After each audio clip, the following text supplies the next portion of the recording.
Olá, você já ouviu falar sobre a Calyx Coca?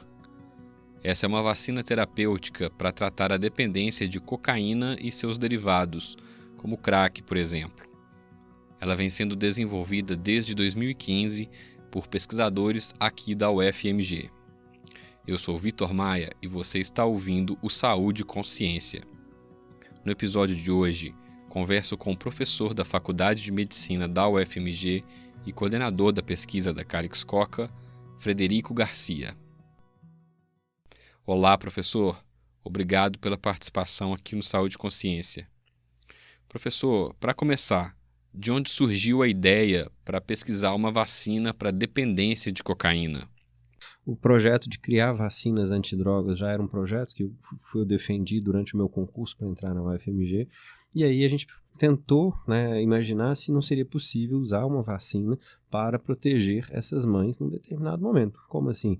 Da mesma forma que a vacina produz anticorpos que impedem que a cocaína entre pela barreira que protege o nosso cérebro, seria possível, talvez, usar esses anticorpos para proteger os fetos de receberem a cocaína pela barreira placentária.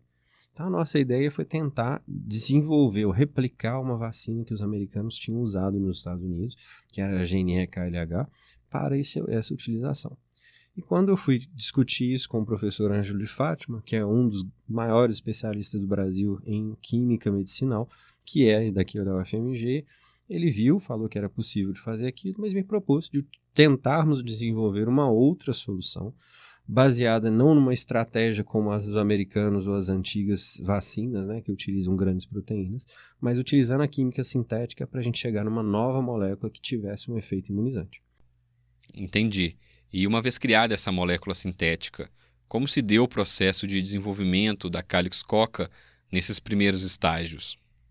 E aí a gente foi testar essa molécula, dentro desse modelo de dependências, e a gente viu que ela tinha um efeito de produzir os anticorpos, de impedir a passagem dos anticorpos pela barreira hematoencefálica, não deixava a droga chegar no cérebro, e com isso a gente conseguia fazer com que os animais não percebessem o efeito da droga, e com isso diminuiriam a compulsão deles, provavelmente.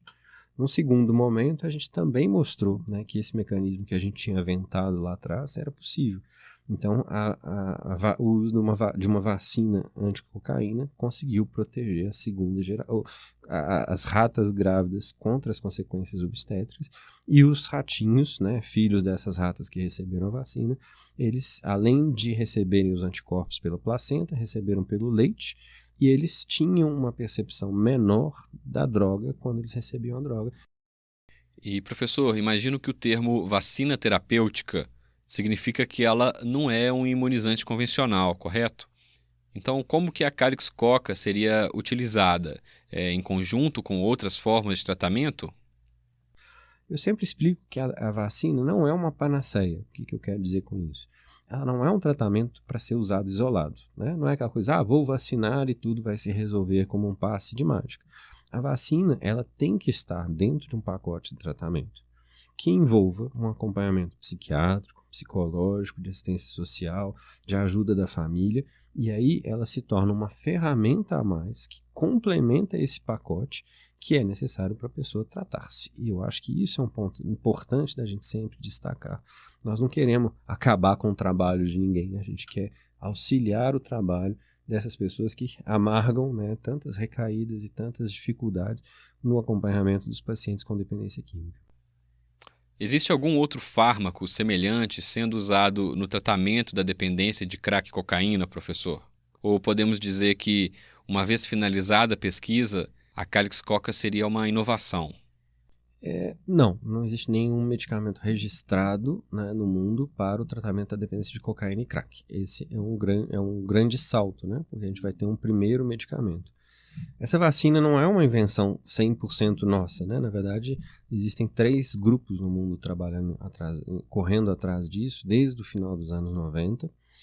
Esses 3 grupos, eles trabalharam no desenvolvimento de vacinas proteicas, são uma outra estratégia, e um desses grupos chegou até a fazer um estudo de fase 2 de uma dessas vacinas.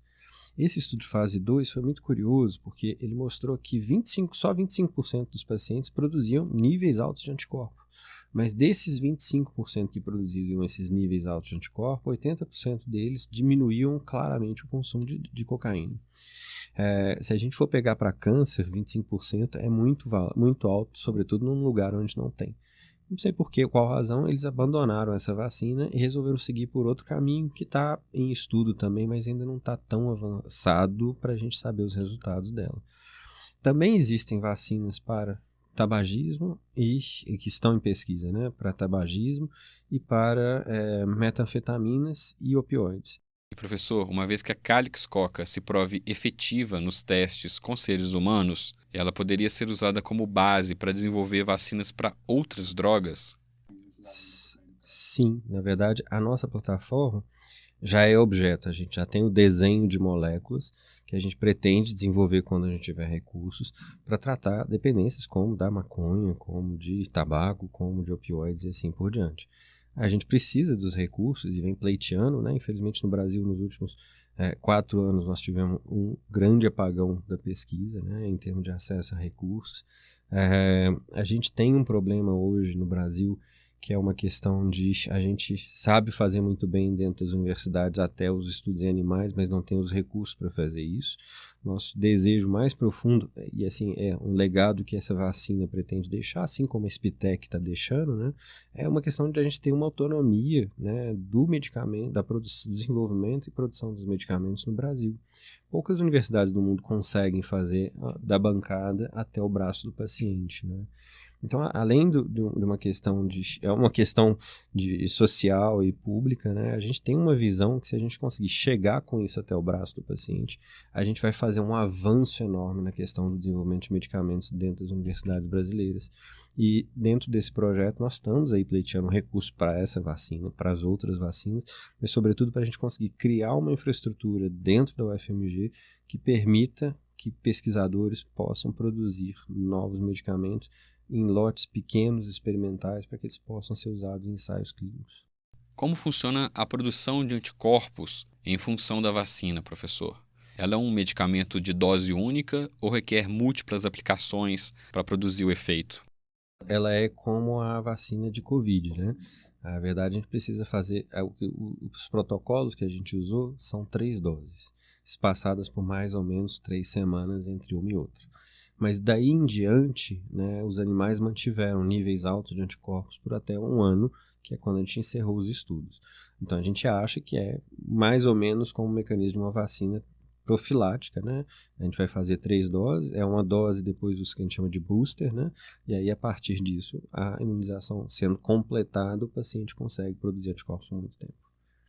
E quais são os próximos passos até que a vacina esteja finalizada e possa ser utilizada pelo serviço de saúde? E aí a gente vai ter 3 fases. O estudo de fase 1, que é para mostrar se o medicamento é seguro em humanos também. O estudo de fase 2, se ele é eficaz dentro da população que se almeja tratar. E 3, se esse resultado de eficácia é replicável em centros diferentes. Hoje a gente conseguiu completar o DDCM praticamente todo até o final, permitindo a gente fazer o registro. A gente tem uma limitação ainda que é onde produzir esse medicamento e daí em diante estabelecer os mecanismos de qualidade, certas coisas que ainda são necessárias. Essa é uma questão muito importante. O Brasil não tem onde produzir moléculas pequenas, sobretudo baseadas em drogas. Nossa indústria farmacêutica não faz pequenos lotes. Normalmente, ela tem equipamentos para fazer grandes lotes, então isso é uma limitação que a gente tem a superar. E segundo, o Brasil não tem uma regulamentação específica para como lidar com drogas proibidas para pesquisa e para a indústria. Professor, podemos citar possíveis entraves para o desenvolvimento da vacina? A gente conseguiu achar soluções para isso na nossa etapa de desenvolvimento, mas a Anvisa tem outros requerimentos que obrigam a gente, de alguma forma, né, ou discutir essa regulamentação, que eu acho que é um grande desafio a ser superado pelo Brasil, ou de conseguirmos fazer esse lote experimental fora do Brasil, que não era o nosso desejo, mas se for a questão a gente vai ter que fazer. Isso tudo tem um custo, né? Porque ensinar a um laboratório que não conhece o método de produção a fazer uma molécula que foi feita no Brasil em outro lugar. E isso envolve levar um técnico daqui para lá, envolve acompanhar esse processo de produção, envolve fazer a importação dessa medicação, e aí a partir disso a gente poder justificar para a Anvisa como é que se faz, quem que faz, onde se faz e assim por diante, para a gente poder utilizar esse humanos. Então, assim, nós estamos pleiteando, né, recursos, tá? Um deles vai possivelmente vir se nós conseguirmos ganhar o prêmio Euro, né? Ele dá uma alavancada nessa questão do lote experimental, mas a gente ainda vai precisar de mais recursos para poder fazer o estudo de fase 1, fase 2 e, se tudo der certo, de fase 3 e registrar esse medicamento. Certo, e o senhor mencionou que a Calyx Coca está concorrendo ao prêmio Euro. Pode explicar para os nossos ouvintes do que se trata o prêmio e como ele pode beneficiar a pesquisa? O prêmio Euro é um prêmio latino-americano, né, onde médicos de 17 países foram convidados a apresentar os seus trabalhos de inovação em tecnologia. Nós já passamos num primeiro filtro da qualidade dos projetos, então éramos 600 projetos, agora somos 60 projetos. Nós estamos agora na primeira fase de votação pela internet, onde os médicos podem entrar e votar na nossa iniciativa, que é a do Calyx Coca. Essa iniciativa, ela vai agora, né, se a gente for classificado nessa etapa, uma seleção de 12 projetos, e existe um grande prêmio, né, de 500 mil euros, que seria uma grande alavancagem para nós. Daí a importância da gente estar convidando os colegas, né, a votarem, né, entrar no site premioeuro.com, eles precisam do registro no CRM, eles votam, e se a nossa iniciativa for ganhadora, a gente consegue dar uma alavancada nesse processo, para que a gente possa fazer isso chegar no braço de quem precisa. Certo, professor. E a nossa comunidade enviou alguns questionamentos acerca da Calyx Coca que eu gostaria que o senhor respondesse. A primeira pergunta que recebemos foi: uma vez que a pesquisa esteja concluída, a Calyx Coca estará disponível de forma gratuita pelo SUS? O meu desejo é que esteja disponível para quem precisa. Tá? Então, assim, a força que nós estamos fazendo hoje de tentar continuar com essa tecnologia dentro de uma universidade pública é fazer com que isso, né, que foi financiado pelo governo, possa chegar para quem precisa no SUS e em outros países que precisam. Tá? É claro que no caminho, né, tanto a UFMG quanto, né, os órgãos financiadores vão analisar com quem vai produzir, quem vai disponibilizar isso, mas o meu desejo é que quem precise pudesse receber isso o mais rápido possível. Alguns ouvintes manifestaram receio de que a vacina seja aplicada de forma compulsória. Como que o senhor responderia esse sentimento? A política higienista, né, ela implica que a gente retira o sujeito da sociedade. Né? A vacina é exatamente com o objetivo contrário, né? É de que ele possa voltar para a sociedade sem que a droga seja uma ameaça para a vida dele e para a integridade dos sonhos dele. Né? Então, à medida que eu reforço um mecanismo protetor que está dentro dele, se a gente for parar para pensar, uma vacina terapêutica ela vai fazer o quê? Ela vai usar os próprios recursos do sujeito para ele conseguir dar conta. Então, a vacina teria como objetivo, sobretudo, ajudar essas pessoas que hoje não estão tendo condição de ficar sem usar a droga, e a gente vê vários exemplos muito tristes disso, né? Além dos nossos vizinhos, que muitas vezes a gente acaba vendo, né, que são dependentes. Mas se você for nessas regiões muito segregadas das nossas cidades, como a Cracolândia em São Paulo, como o Viaduto da Lagoinha aqui, são pessoas que hoje não conseguem sair dali porque não têm uma solução que ajude eles. Podemos falar muito bem, redução de danos, mas assim, eles não estão reduzindo danos ali, simplesmente estão consumindo a céu aberto, numa situação sem limite, se expondo ao risco da intoxicação pela cocaína, se impondo ao risco de expor seus fetos à cocaína. Né? Então, assim, de forma alguma a vacina tem nenhum intuito, né, de retirar essas pessoas da sociedade. As medicações fazem exatamente o contrário, né? A partir do momento que você tem remédio para esquizofrenia que permite que as pessoas não fiquem delirando, alucinando, elas podem voltar a trabalhar, elas podem voltar a conviver, a se casar, a fazer os sonhos delas se tornarem realidade. O objetivo da vacina, de forma alguma, está ligado a isso. E está ligado à ideia de que a pessoa que hoje não tem liberdade por causa da dependência, volte a ter liberdade para viver do jeito que ela quer, estar onde ela quiser e realizar seus sonhos. Esse é o nosso objetivo. E qual que é a importância de uma pesquisa como essa ser conduzida por uma universidade pública, como é a UFMG? E que tipo de legado ela deixa para a pesquisa brasileira? Pouquíssimas universidades no mundo têm essa capacidade. E a gente tem hoje, né, como conectar pontas, né, do químico que sintetiza a molécula, da farmacêutica que faz a formulação, do farmacêutico e do veterinário que fazem a avaliação, né, de toxicidade, do médico que consegue planejar um ensaio clínico, em breve, se Deus quiser, a gente vai ter o laboratório que consegue fazer os lotes experimentais, até chegar com isso no estudo clínico. A UFMG tem hoje um dos maiores centros de pesquisa clínica no Brasil.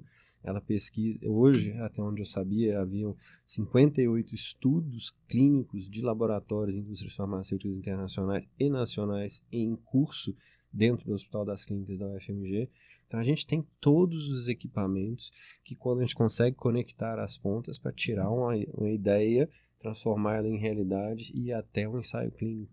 Então a gente tem uma potência, né, nesse desenvolvimento de inovações farmacêuticas que ainda estava incipiente, e eu acho que a gente vai, de alguma forma, com essa vacina, deixar um legado para o UFMG, que é conecte as pontas e a gente consegue sair da ideia até para o braço de quem precisa. Agradeço novamente a participação do professor Frederico Garcia e desejo boa sorte nos próximos passos. O podcast Saúde e Consciência dessa edição fica por aqui, mas não deixe de participar com a gente por meio de comentários, dúvidas e sugestões, que podem ser encaminhadas para o nosso WhatsApp. O número é 031 98576 0326. Se você é médico, não deixe de acessar o site premioeuro.com e votar na Calyx Coca para ajudar essa importante pesquisa a chegar no braço de quem precisa. Siga também o Saúde e Consciência no seu agregador de podcast preferido e ative as notificações para ficar por dentro de tudo que postamos. Essa é uma produção do Centro de Comunicação Social da Faculdade de Medicina da UFMG, e esse episódio foi realizado por Alexandre Bueno. Eu sou Vitor Maia, informação é saúde e até a próxima!